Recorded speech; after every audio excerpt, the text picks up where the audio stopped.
Welcome to Visceral, and today we talk about Aphex Twin's Collapse EP.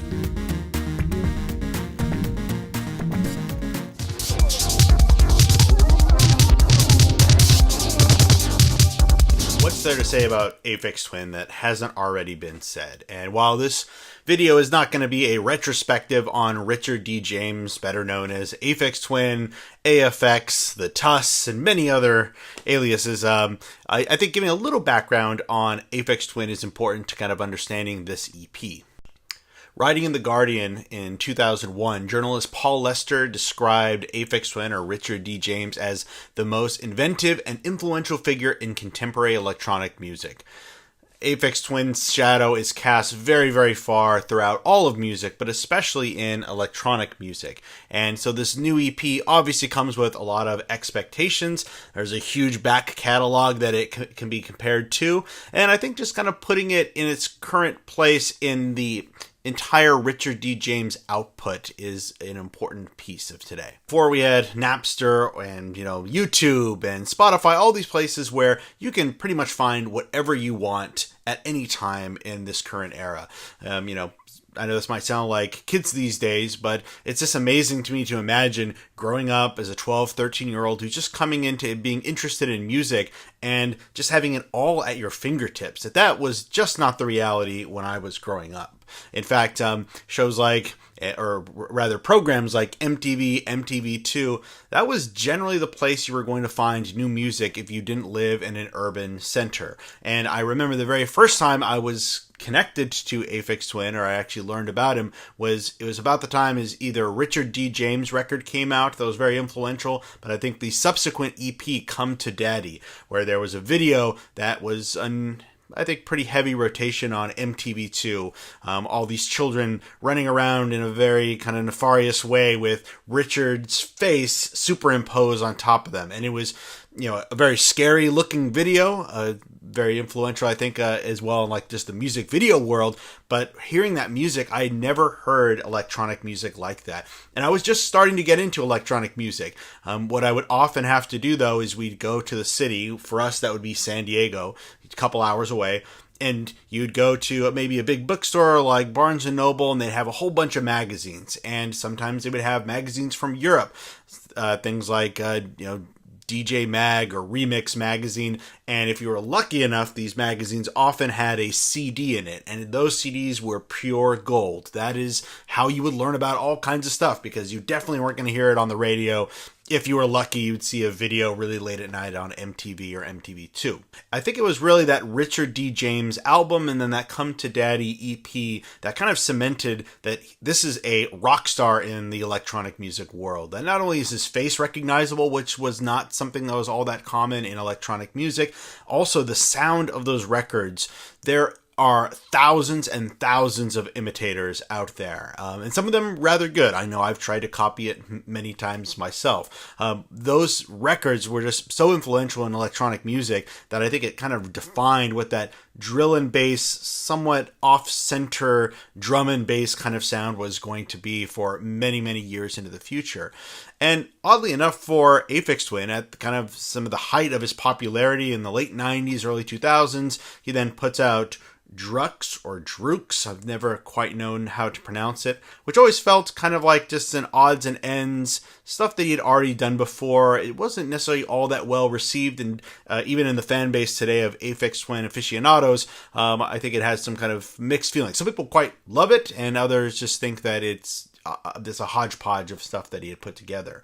He then went into kind of a remission for a bit. And although for Aphex Twin, or rather Richard D. James, a remission just meant that there wasn't that many records coming out under his Aphex Twin banner. And that Aphex Twin banner, that's really the one that, most people knew in the world. But he recorded under all kinds of different names. And in fact, in the mid-2000s, he put out a series of 12-inch records that I really, really love called the Analord Series. We'll talk about those at another date in the future.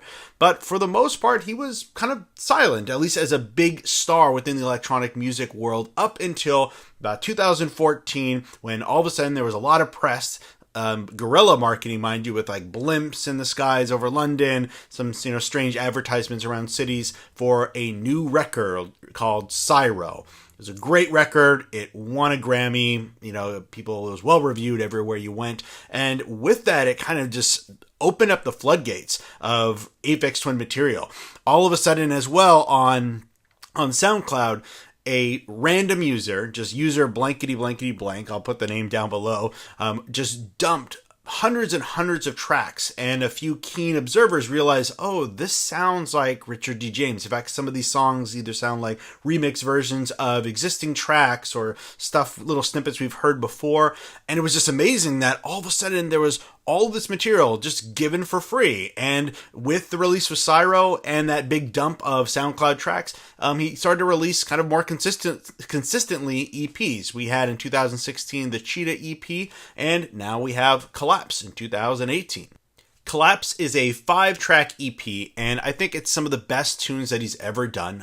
Not necessarily every track is some of my favorite stuff that he's ever done, but when I listen to this whole EP, it really sounds like a culmination of these different aspects that Richard has been playing with over the last few decades. Whether it was the more kind of experimental ambient work in these early days, to the kind of glitch-heavy sequencer stuff from the mid-90s, to some of the analog experimentation that he had in the mid-2000s. And the very first track, T69 Collapse, which came out as a single about a month ago, and since then I must say I probably listened to it 200 times. It's just an awesome song, and if I'm to look in to the title of the entire EP, Collapse, it feels like every single one of these songs has this moment where it all kind of breaks down and it disintegrates, and then he rebuilds it in a new kind of confusing manner that is both fitting for Richard D. James and the Aphex Twin name, but I think is also thematic for this entire piece.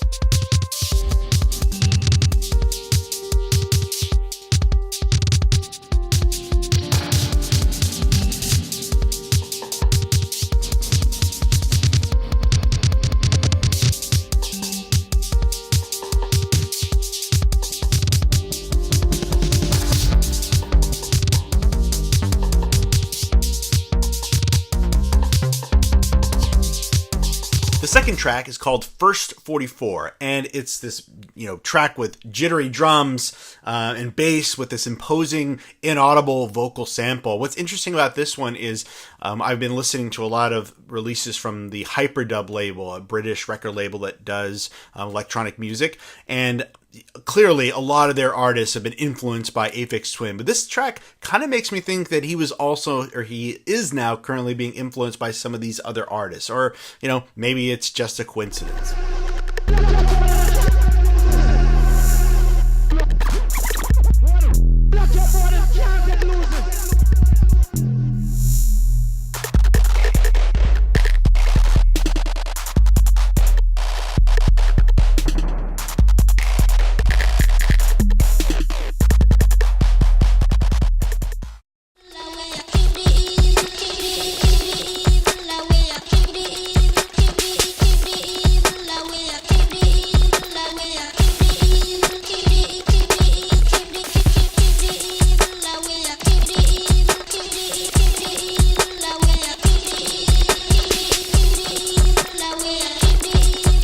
Third track, MT1 T29R2, is, other than T69, the very first track on this EP, it's my favorite here. It's got this melodic, childlike synth line, but of course it's put over this strange jumping dance track that just kind of moves all over the place.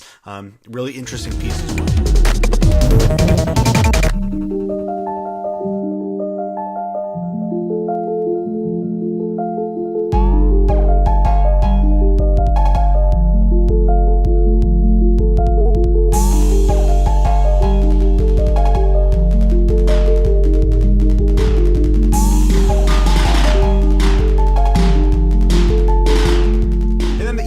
Rounded out with another two really strong tracks, Abundance 10 Edit and a track called Aphex.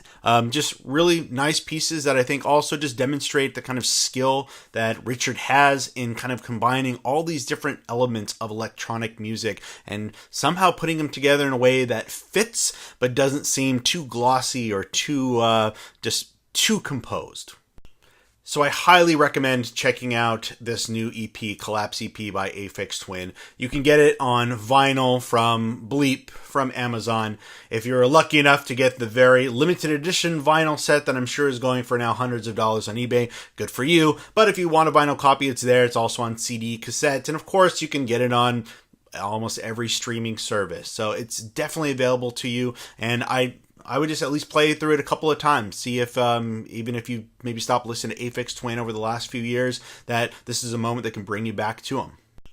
And that's all for this episode of Visceral. Just make sure that you subscribe below. You can follow us on Twitter. The notes are down below as well. And we're going to have our first episode of our podcast coming pretty soon. So we'll announce that here on YouTube when it's finally up. We'll talk to you soon.